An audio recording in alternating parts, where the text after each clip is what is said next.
하나님, 우리의 힘과 능력과 방패가 되어주심에 감사드립니다.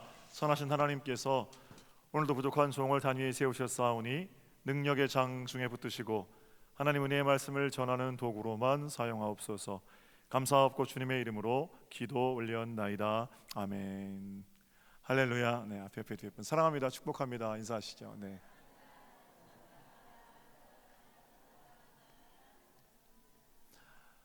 갈라디아서 13번째 시간입니다. 지난 시간 우리 살펴봤지만 갈라디아서 5장과 6장은 갈라디아서 실천편 이렇게 말씀드릴 수 있습니다. 예수께서 저와 여러분에게 자유를 주셨습니다. 그리고 이 자유를 가진 우리들은 지난 시간 사랑으로 역사하는 믿음으로 그렇게 삽니다. 웨슬리 목사님 설교 생각해봤죠? Almost Christian, 그 한국말로는 명목상의 그리스도인 그렇게 번역했던데, 어쨌든 참 그리스도인과 구별되는 명목상의 그리스도인, 그 둘의 차이점이 뭡니까? 경건의 모양, 경건의 능력, 뭐 이런 차이겠죠. 우리가 구체적으로 구원받은 그 자리에서 우리에게 주신 자유를 가지고 어떤 사랑을 실천하며 살 것인가. 하나님의 사랑이 매일 부은받은 자들은 사랑의 실천을 감당하게 되고, 그렇게 이웃을 사랑하는 계명을 지켜갈 때 비로소 참 그리스도인이다, 이런 얘기를 함께 했습니다. 그래서 우리가 가진 믿음은 그저 구원을 얻고 용도폐기 되는 것이 아니라 구체적으로 사랑으로 일하게 하시는 믿음, 이런 얘기 지난 시간에 함께 나눴습니다. 자, 오늘은 자유를 가진 저와 여러분이 감당해야 할 또 다른 차원의 사랑의 실천입니다. 본문 13절을 볼까요? 13절. 형제들아, 너희가 자유를 위하여 부르심을 입었으나 그러나 그 자유로 육체의 기회를 삼지 말고 오직 사랑으로 서로 종노릇하라. 자유를 이미 가졌죠. 자유를 가진 자들은 무엇이든 원하는 대로 할 수 있습니다. 그러나 이 자유는 모든 것이 가하지만 모든 것이 유익한 그런 일로 설명될 수는 없죠. 내게 허락된 자유가 다른 사람들을 불편하게 한다든지 또는 다른 사람들에게 걸림돌이 된다면 내 육체의 만족을 위해서 사용되어지는 그런 종류의 명분이 된다면 그건 하나님께서 원하시는 자유가 아닙니다. 오히려 우리는 우리에게 주신 자유를 가지고 서로 종노릇해야 한다, 바울은 이렇게 권면하고 있습니다. 자, 한번 생각해 볼게요. 여러분, 사람이 자유롭다는 건 어떤 특별한 일에 얽매이지 않았다는 거잖아요. 그죠? 떠나고 싶을 때 떠나고 쉬고 싶을 때 쉬면 그거 얼마나 자유로운 겁니까? 사는 것뿐만 아니라 생각이 자유롭다는 것은 일단 긍정적인 의미가 있습니다. 그 고정관념, 한두 가지 고정관념에 구속되어 있지 않은 사람, 그런 사람은 창의적으로 생각할 줄 압니다. 생각이 자유로운 사람과 함께 얘기를 나누다 보면 마음이 시원해지죠. 그죠? 이런 차원에서 자유, 굉장히 좋은 것임에 틀림이 없어 보입니다. 그러나 이건 자유가 가지는 한 측면에 해당한다, 저는 그렇게 생각합니다. 이름하여 소극적인 차원에서의 자유. 소극적인 차원에서의 자유는요, 무엇으로부터의 자유, 이런 거를 소극적인 차원에서의 자유라고 말합니다. 좀 더 설명을 들어볼게요. 학생들은 성적, 학점 이런 데에서 자유로울 수 없습니다. 성적 순으로 인생이 세워진다, 절대 그런 말씀은 아닙니다. 다른 무엇보다 성적이 더 중요하다, 이런 얘기도 아니에요. 그러나 학생으로 있는 동안에는 성적이나 학점의 어떤 사슬, 굴레 이런 걸 쥐고 살아갈 수밖에 없어요. 언제 그거 놓이게 됩니까? 졸업해야 자유로워집니다. 물론 우리들 중에는 이미 학교에 다니고 있는데도, 아직 학교에 다니고 있는데도 성적이나 학점으로부터 아주 자유로운 학생들이 있어요. 너 몇 개 틀렸니? 이렇게 물어보는 것보다 너 몇 개 맞았니? 이렇게 물어보는 게 더 빠른, 그런 경우에는 성적이 의미가 있겠습니까? 그러니까 자체 졸업을 한 거죠. 학교 다니면서도 성적이 어떻든지 아무 관계가 없는 그런 친구들도 있습니다만, 시험 기간이 너무 좋은 거죠. 그런 친구들은 일찍 끝나니까 너무 좋은 겁니다. 그러나 어쨌든 학생은 일단 성적에 늘 매여 있는 게 사실입니다. 공부 못하는 친구들도 그렇다고 인생이 전혀 어두운 것만 아닙니다. 여러 가지 다른 탤런트들이 있어요. 그럼에도 불구하고 이제 학생으로 학교에 있는 동안에는 학점이나 성적 이런 것들에 늘 매여 있고 그게 늘 부담이 된다 이런 말입니다. 언제 자유로워집니까? 졸업하면 자유로워집니다. 성적으로부터의 자유, 으로부터의 자유니까 그건 소극적인 자유죠. 병원에 오랫동안 입원해 있으신 분들은 퇴원할 때 뭐라고 그러시냐면, 박사님, 병원 밖하고 병원 안하고는 공기가 달라요. 그래요. 매일같이 환기도 시키고 그 병원 안 공기, 병원 밖 공기가 뭐가 다르겠습니까?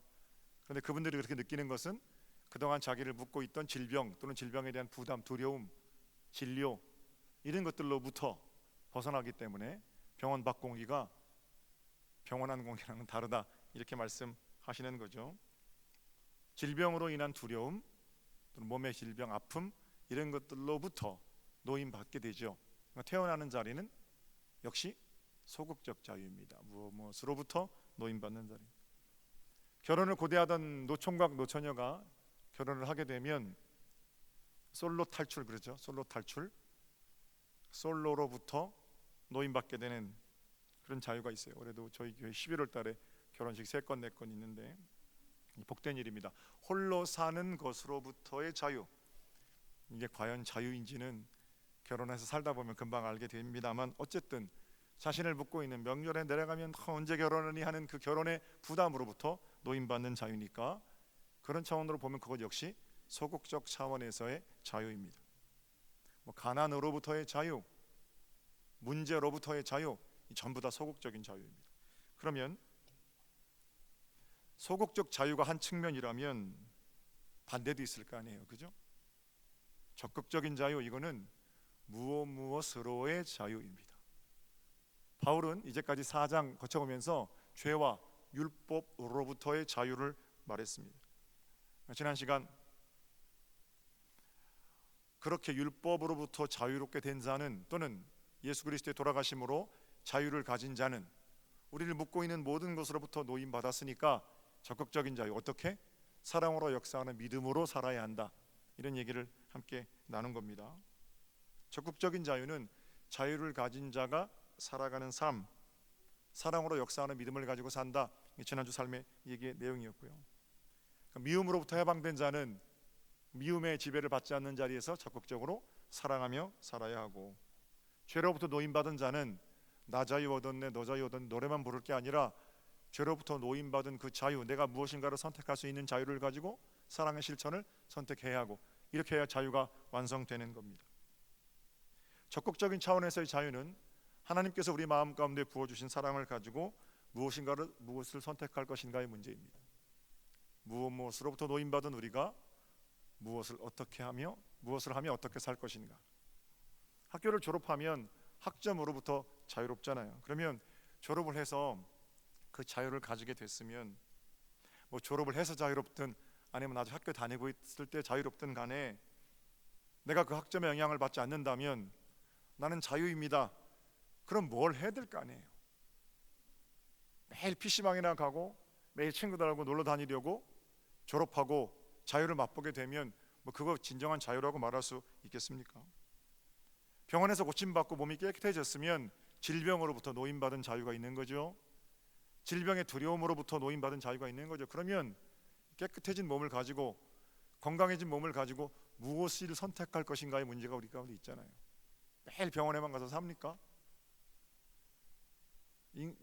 그리스도인의 생명은 썩어 없어지는 게 아니라 닳아 없어지는 거라는데, 하나님께서 우리에게 주신 몸을 가지고 전부 사용하고 오라고 이 땅에 주셨는데 열심히 사랑을 실천하며 살아야 할 책임이 우리 가운데 있는 거죠. 그래, 그 책임은 자유죠. 내가 열심히 살 건가, 아니면 매일 병원에만 가서 질병으로부터 깨끗함만 받을 건가, 이런 차원의 문제. 우리에게 주신 사지백체를 가지고 그 몸을 마음대로 사용할 수 있는 권한이 우리에게 있는데, 의의 병기로 우리 자신을 내어놓고 생명의 통로로 우리 자신을 내어놓는 일 역시 우리의 동의, 저는 그걸 응답이라고 생각합니다만 어쨌든 우리의 자유의지에 의해서 선택되는 일들 아니겠습니까?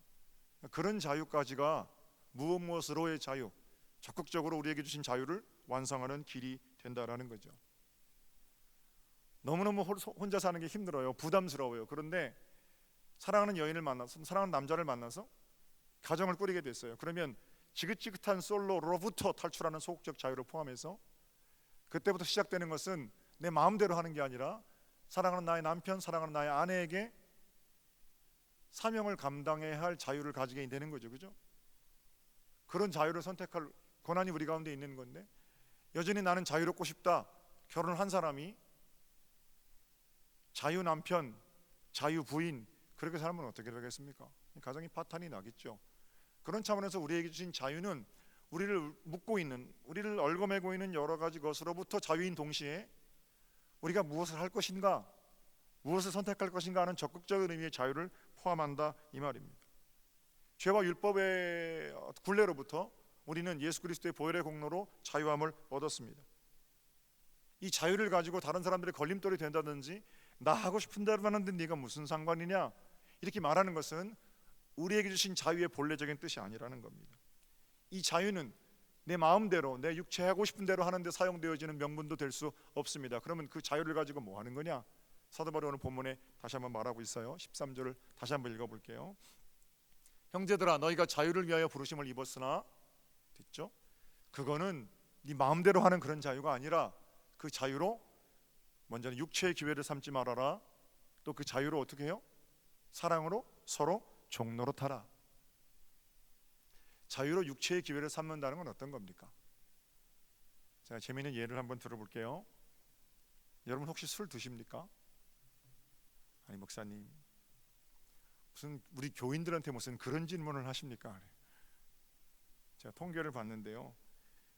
이게 바로 지난주 통계입니다. 개신교인들 75% 이상이 개신교인들이 술 마시는 거 전혀 문제가 없다 이렇게 답변했다고 그래요. 그게 얼마나 신뢰가 있는 조사인지는 모르겠지만 어쨌든 기독교인의 음주 문화에 대해서 굉장히 인식이 많이 바뀐 것은 사실입니다. 한국 개신교회 가운데에는 술을 마시지 않는 것이 기독교인들의 어떤 개신교인들의 지표라는 생각이 단단하게 뿌리박혀 있습니다. 뭐 그 좋은 겁니다. 술이 뭐 좋은 겁니까? 그러니까 안 마실수록 좋죠. 한편 이런 면도 있어요. 제가 신방 갑니다. 가면 이제 잘 믿는 부인 그리고 안 믿는 남편이 계셔요. 이제 여쭤봐요. 예배당 좀 나오시죠? 예 목사님 저 어릴 때도 나갔었어요. 그러니까 나오시라고요. 왜 못 나오세요? 야 근데 저 술 끊고 나갈게요. 그런 분 많아요. 제가 아직 술을 못 끊어서 예배당에 못 나갑니다. 그러다가 애써 술을 끊고 이제 교회에 왔어요. 교회 다녀야 되겠다. 그리고 왔는데 저희 교회 얘기하는 건 아닙니다.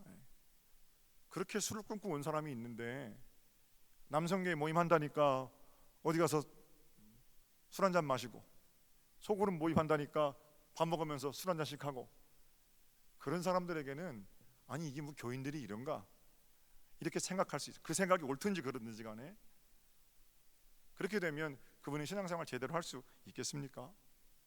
어쨌든 여러 가지 측면이 있는데 술을 끊어야 교회에 나갈 수 있다, 뭐 그분이 오해하신 거죠.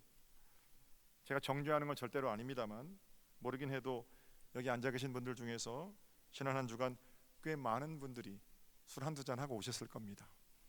아니 목사님 전혀 저는 그렇지 않습니다. 그런 분들에게 죄송해요.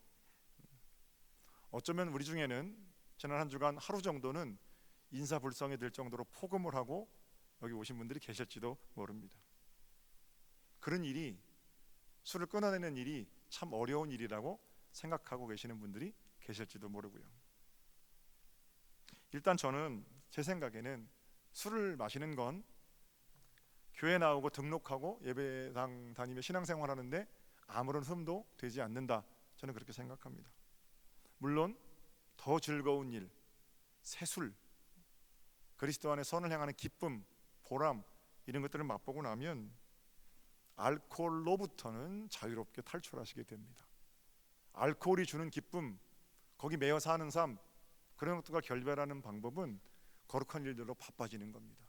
빛으로 나올 때 어둠이 몰라가는 것처럼 만약에 알코올이 자기 가정을 좀 힘들게 하고 있다면 선한 일에 바빠지시면 돼요. 애써 그걸 막 분석하고 연구해서 끊어내려고 한다고 끊어지는 게 아니잖아요. 그러나 알코올로부터의 자유, 이거는 이제까지 제 말의 의미를 보자면 소극적인 의미의 자유라고 생각합니다. 역시 무엇으로부터의 자유잖아요. 그러면 그 알코올로부터의 자유가 완성이 되려면 내가 술 먹으러 저녁에 밖에 나가는 그 힘으로 뭔가 이기고 무엇을 해야 하는 어떤 것으로의 자유로 연결되어야 그 자유가 완성되겠죠.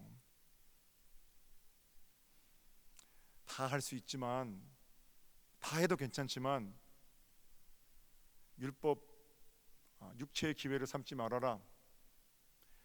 내가 그저 거기 매여 사는데 그거를 괜찮다고 말하려고, 변명하려고 갖다 대는 명분이 아니라 아무리 하고 싶어도, 아무리 마시고 싶어도 걸림돌이 되면 하지 않는 것, 그게 믿음 아니겠어요? 나는 그거 아무 상관없는데 내가 그거 마시든지 안 마시든지 그게 무슨 상관이냐, 이런 자세가 옳지 않다라는 겁니다.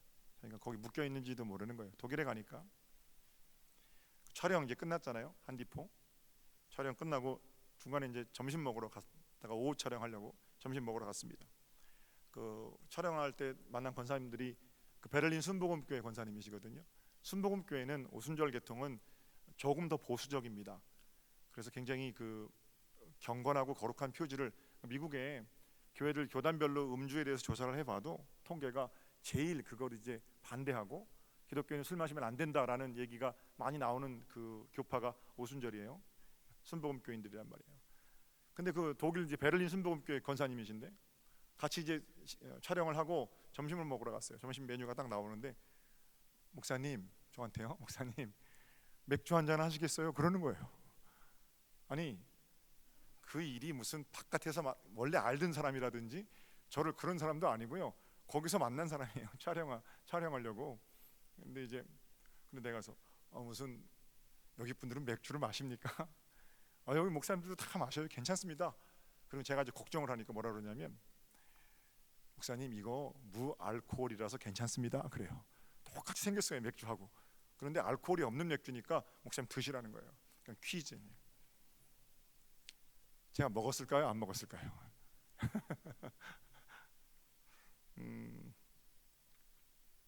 마시지 않았습니다. 그 마시면 죄 짓는 거라서 안 마신 게 아니고요. 마실 줄 몰라서 그거 안 마신 것도 아니고 옛날에 다 많이 마셔봐서 시시해서 안 마시고 그런 것도 아닙니다.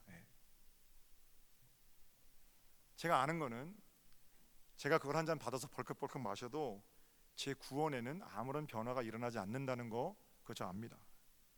그러나 제가 목사잖아요. 그죠? 술을 마시는 것 때문에 여전히 힘들어하시는 분들이 계시고 술을 못 끊는 남편 때문에 매일 눈물 흘리는, 가정이 어려워지는, 거기에 붙들려 사는 사람들이 있는데 그런 분들이 애써 술을 끊고 교회 나왔더니 방송을 보고 야 목사도 술 마시더라, 그리고 다시 술독에 빠지면 어떡해요? 가뜩이나 방송국 같이 갔는데 카메라 다 돌아가고 있는데 이제 벌컥벌컥 그걸 마십니까?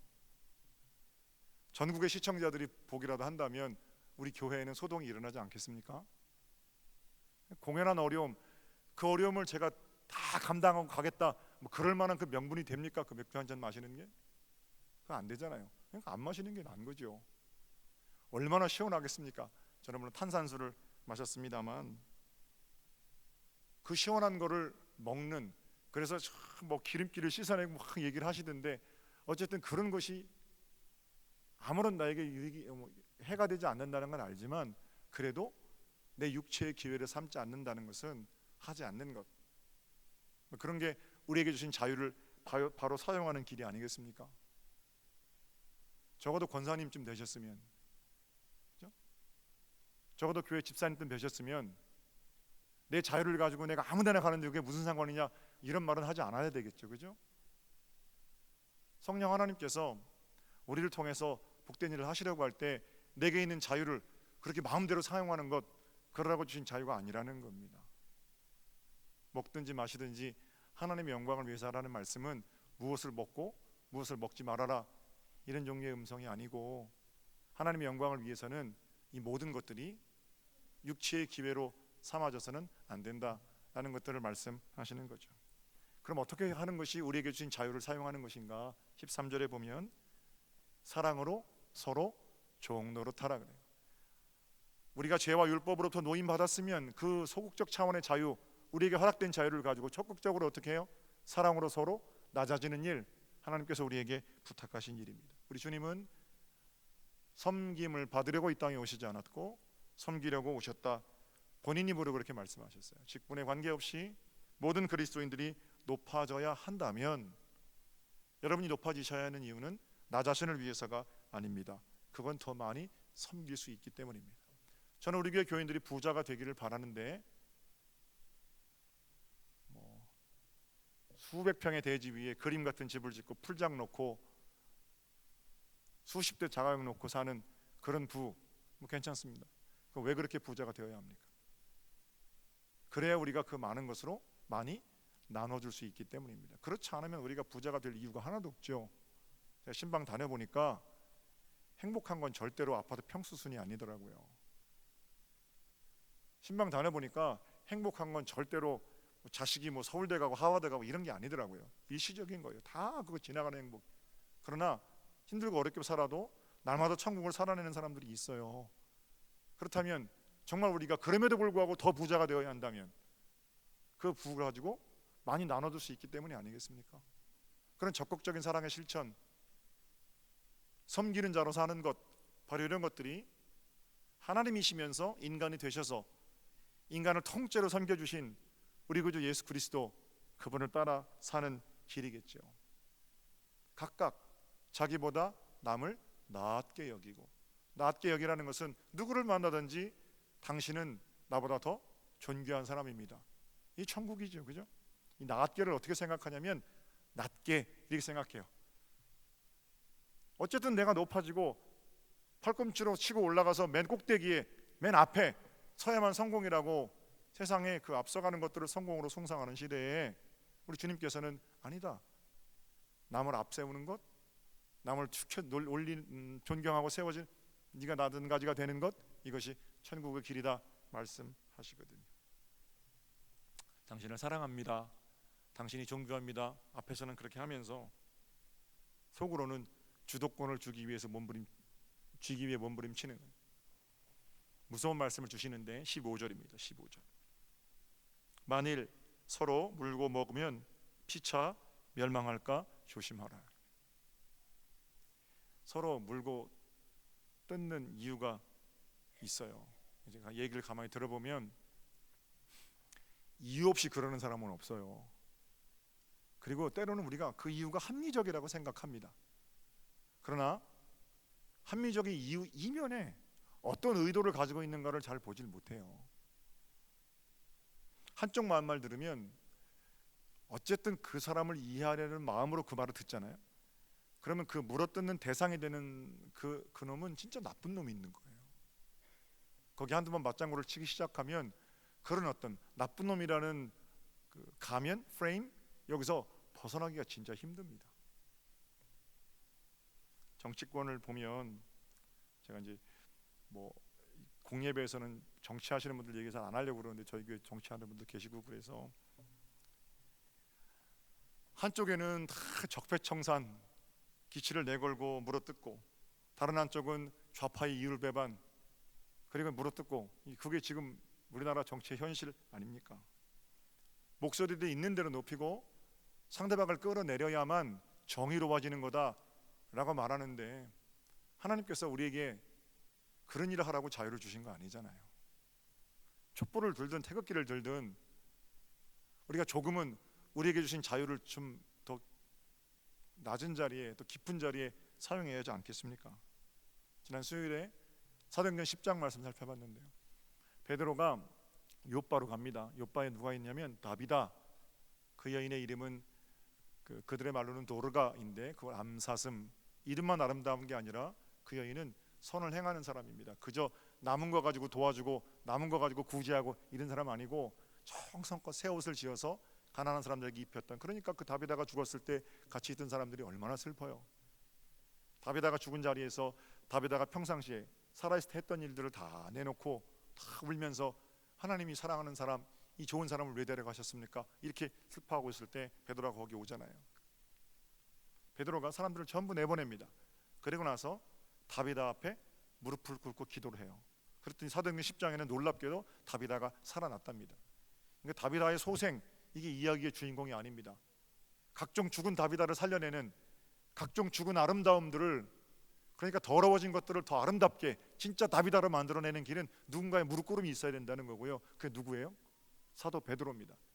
설교할 때 5천 명이나 회개하는 위대한 능력의 종, 그런 베드로가 다비다의 더러운 시체 아래에 무릎을 꿇은 거예요. 그때 다비다가 살아나는 거거든요. 사랑하는 여러분, 우리가 누군가를 섬기고 누군가를 살려내고 천국을 이루어내길 원한다면 베드로처럼 그 아래에 무릎을 꿇는 겁니다. 아래에 무릎을 꿇는 게 뭐예요? 그 섬기는 겁니다.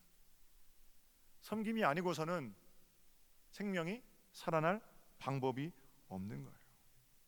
시체 아래 무릎 꿇은 베드로처럼, 이 베드로가 그러면 그 일을 어디서 배웠습니까?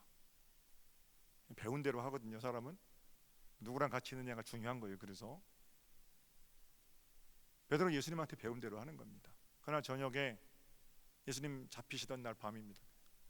예수님께서 제자들을 다 모이라고 하시고 떡을 떼어 주신 다음에 거기서 갑자기 수건을 허리에 두르시고 무릎을 꿇으셨습니다. 무릎을 꿇었다는 것은 제자들이 이렇게 앉아 있는데 그 아래에 주님께서 거하셨다는 거예요. 그리고 하나하나 발을 닦아 주셨는데, 우리 주님 알고 계신 게 뭐예요? 그 발은 배신자의 발이에요. 곧 도망가서 나를 로마 군인들에게 넘겨줄 그런 발이란 말입니다. 그거 아시고도 다 발을 닦아 주셨죠. 베드로가 나중에 회개하고 나서 발을 닦아 주시려고 자신의 아래에 무릎 꿇으신 예수님, 그 생각하니까 어떻게 해요? 여전히 무릎 꿇는 일을 주저하지 않고 섬길 수 있었고, 그 섬김을 통해서 생명이 살아났다라는 거죠. 사랑하는 여러분, 서로 올라서겠다고 물고 먹으면 뭐라고 그래요? 피차 망할까 조심하라. 가정에서도 사랑하는 남편은 아내를 생각할 때 당신이 나랑 결혼하기 아까운 여인인데, 훨씬 더 좋은 여인인데 참 고맙습니다, 이러면 행복하잖아요. 아내도 마찬가지죠. 내가 어떻게 저런 걸 만나서 이러면 안 된다는 거예요. 당신은 나와 결혼할 수도 없는 존귀한 사람인데, 이렇게 서로 남을 낮게 여겨줄 때 매일같이 말썽만 피는 자녀들도 하나님께서 자녀를 묶어주신 이유가 있을 거 아닙니까? 부모가 거기 무릎 꿇고 사랑하기 때문에 먼저 종 노릇하는 부모, 그런 부모들을 통해서 반드시 생명이 흘러가겠죠. 남아프리카 공화국의 정신적인 지주가 두 분 계신데, 위대한 감리교인인 돌아가신 넬슨 만델라 대통령하고요, 성공의 사제인 데스먼드 투투입니다. 그분은 1980년대에 전부 다 노벨 평화상 받으신 분들이세요. 두 분 다 흑인이고요. 흑인은 그 전에 남아공에서는 인간 취급받지 못했습니다. 지금 그분들은 흑인들뿐만 아니라 남아공이 이제 인종차별 정책이 폐기되고 95년도에 진실과 화해위원회가 만들어지고, 그리고 나서 지금도 물론 그 과정 중이긴 합니다만 지금은 법적으로 백인이 흑인을 차별하지 못하거든요. 그게 그 관습이 남아 있으니까 완벽하지는 않겠지만 법적으로는 그렇습니다. 그렇게 인권운동, 흑인 인권운동을, 흑인 해방운동을 완성시킨 인물들이 넬슨 만델라, 데스먼드 투투입니다. 지금은 흑인들뿐만 아니라 전 세계의 백인들 또는 전 세계 사람들이 다 존경하는 그런 인물이 됐는데, 어떻게 남아프리카 공화국에서 유혈 폭동 없이 흑인들이 받았던 차별, 그리고 그 차별로 인한 한, 이런 것들이 분출돼 가지고 똑같이 내가 그 백인들을 잡아 죽일 거다, 이런 몽둥이들을 잠재우고 어떻게 그 나라가 흑인 해방운동을 완성할 수 있었는가. 그분들이 중심으로 여기는 단어가 하나 있는데, 그 단어가 여러분 들어보셨을 거예요. 우분투라는 단어입니다. 그 나라 언어라고 그래요. 우분투. 이 말을 직역하면 한 사람은 다른 사람을 통해서 비로소 한 사람이 된다, 이게 우분투예요. 말이 좀 어렵죠, 그죠? 한 사람은 다른 사람을 통해서 비로소 한 사람이다. 어디서 나온 얘기냐면 인류학자들이 아프리카의 부족의 아이들을 모아놓고 달리기를 시켰답니다. 우리 선착순 있잖아요.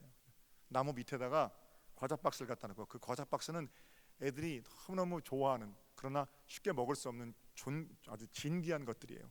갖다 놓고 일렬로 쭉 세워놓고 이제 애들을 달리기 시키는 겁니다. 준비 땅 그러면 원칙은 그 사람들이 정한 룰은 제일 먼저 가서 박스를 터치하는 놈이 먹는다. 그러니까 이제 누가 빨리 가나 시합 쳐다보는 거죠. 근데 준비 출발 했는데 애들이 안 뛰는 거예요. 그리고는 다 같이 손을 잡고 한 걸음 한 걸음 같이 걸어와서 다 같이 그 박스를 터치하는 겁니다. 그리고는 그 자리에서 동그랗게 앉아서 그 사과를 나눠 먹고 깜짝 놀라는 거예요. 사람들이 물어봅니다. 아이들한테 어떻게 너 그런 생각했어? 그때 애들이 하는 얘기가 우분투 그러더라는 거예요. 우분투. 내가 있는 것은 내 친구가 있기 때문입니다. 이런 뜻이겠죠. 그러니까 넬슨 만델라하고 데스먼드 투투는 이 위대한 우분투 정신을 말하면서 1995년도에 진실과 화해위원회를 만듭니다. 인종 분리 정책이 폐기되었기 때문에 과거의 흑인들을 핍박하던 세력들을 응당 뿌리 뽑아야 적폐가 청산되는 거고 그래야 나라가 질서를 찾는 겁니다. 만델라는 그 수많은 반인권적 행위들은 낱낱이 밝히되 한 가지 원칙이 있다. 우리는 보복하지 않겠다. 이렇게 선언하게 되죠.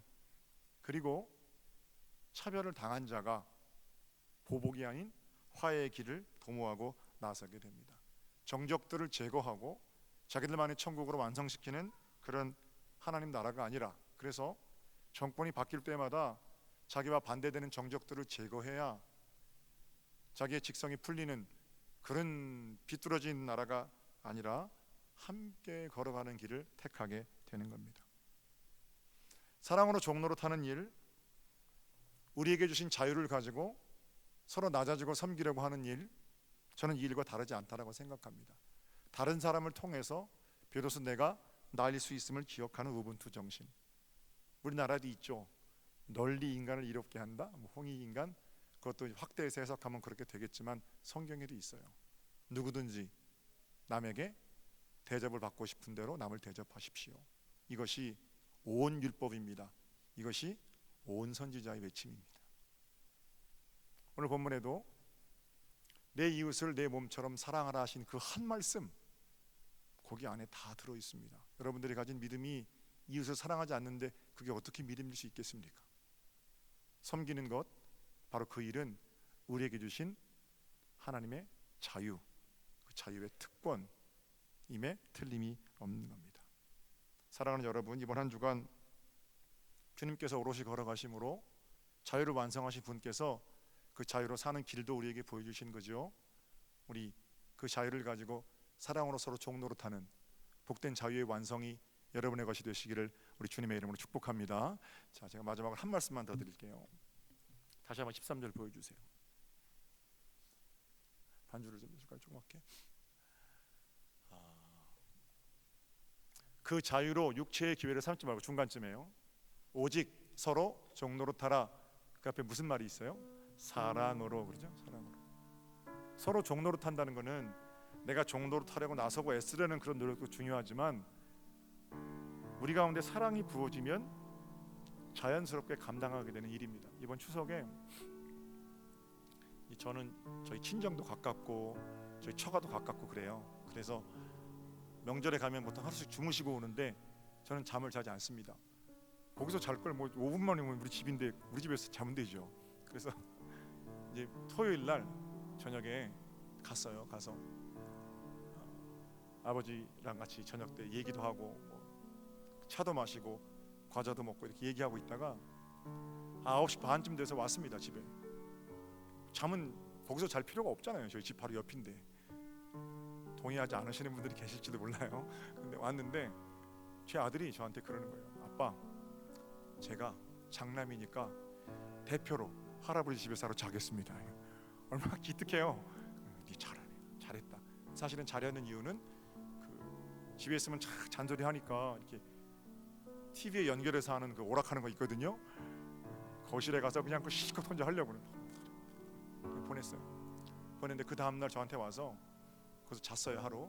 아빠 어제 대박이었어요. 왜? 할아버지가요 저 가는데 손주가 온다고 이불도 깔아주시고요, 그 이불에 누웠다가 손주 불편하지 않을까 누웠다가 일어나셨다가 괜찮네 그리고 이불도 다 깔아주셔서 아주 편하게 거기 자고 왔다라는 거예요. 그 얘기를 듣고 스쳐가는 생각이 있는데, 저희 아버지가 뭐 많이 사랑해 주시고 잘해 주셨지만 매일 저녁 삼형제 이불 깔아 주시는 건 저희 아버지가 하시던 일이셨습니다. 저희 아버지는 이제 뭐 교인들 어디 졸업식 한다 그러면은 그 졸업식도 가고, 뭐 ROTC 임관한다 그러면 거기도 가고, 장례식도 가고 다 쫓아다니시느라고 뭐 밤에 늦게까지 못 들어오시고 그러셨거든요.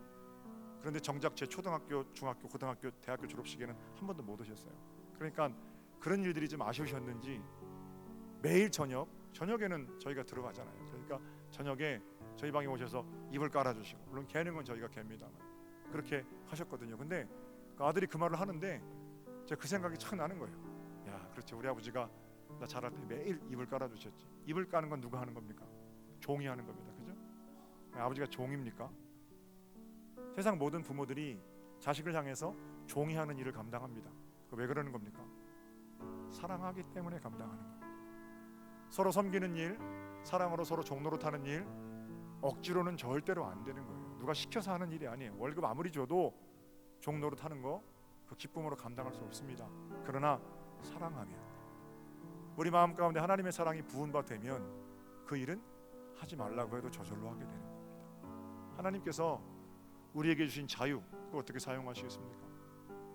내일 새벽마다 또 기도할 텐데 새벽부터 하나님께서 우리에게 부어주시는 사랑으로 우리에게 주신 자유가 서로 섬기려고 종노릇하는 일에 기쁨으로 감당되어지는 삶을 살 때 우리 가정도, 우리 교회도, 우리 나라도 천국 가까워지지 않겠습니까? 복되고 귀한 날들 살면서 사랑으로 서로 종노릇하는 복된 자유, 사랑의 실천이 여러분들의 것이 되시기를, 그래서 우리 주님 보실 때 너무너무 좋다, 귀하다 칭찬받는 삶이 되시기를 우리 주님의 이름으로 축복합니다. 자, 기도드리겠습니다.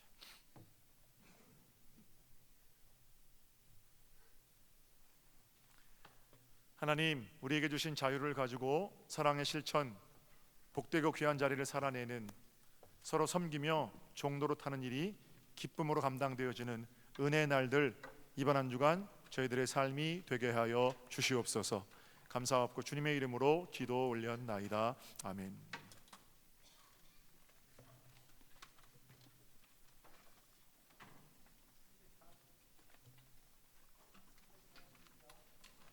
너 시험을 당해 찬송하시면서 준비하신 예물을 봉헌하겠습니다.